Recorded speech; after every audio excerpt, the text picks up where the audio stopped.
Kızga men aябай кубанып отурам. Үйүнө аябай сонун экен.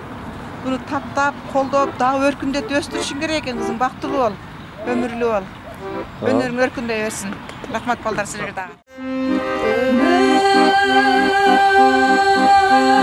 Bağladım kappa izin kuyup cansam da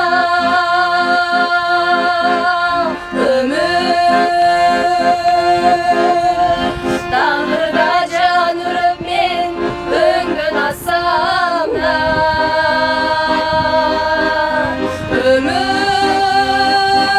ömür bağladı azap canap düşüp tarzam da men seni suyum ömür men seni suyum ömür aldımdan azgırıp çakırdın ay aldım kocaşlıktın cazındalay anten nasıl vaktim var ay men seni suyum ömür Erin bilmemin aletendin terülük bilegin aram verdin her jolda men aksat yüz kuysam da men seni suyum ömür men seni suyum ömür ömür cederde biyikdike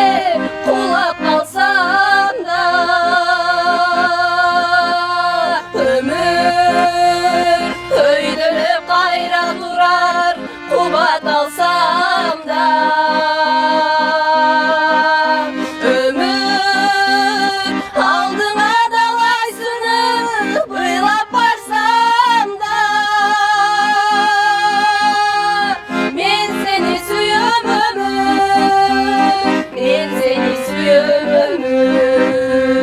aldımdan azgırıp çakırdın ay aldım kocaşlıktın cazındalay ansen nasıl o aklım var ay men seni suyum ömür bererin bilmemin alertendin terülük bilegin aram derdim tar jolda men aksat yüz kuysam da men seni suyum ömür men seni suyum ömür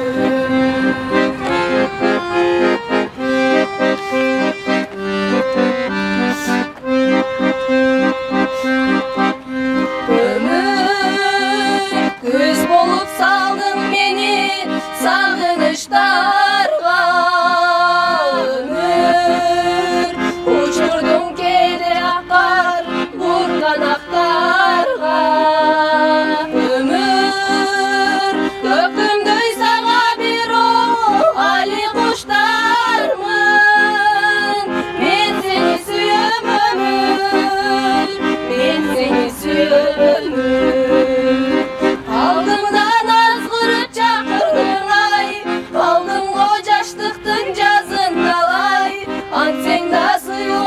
aklım var ay men seni suyum ömür bererin bilmemin alertendin terülük bilegin aram derdim tar jolda men aksat yüz kuysam da men seni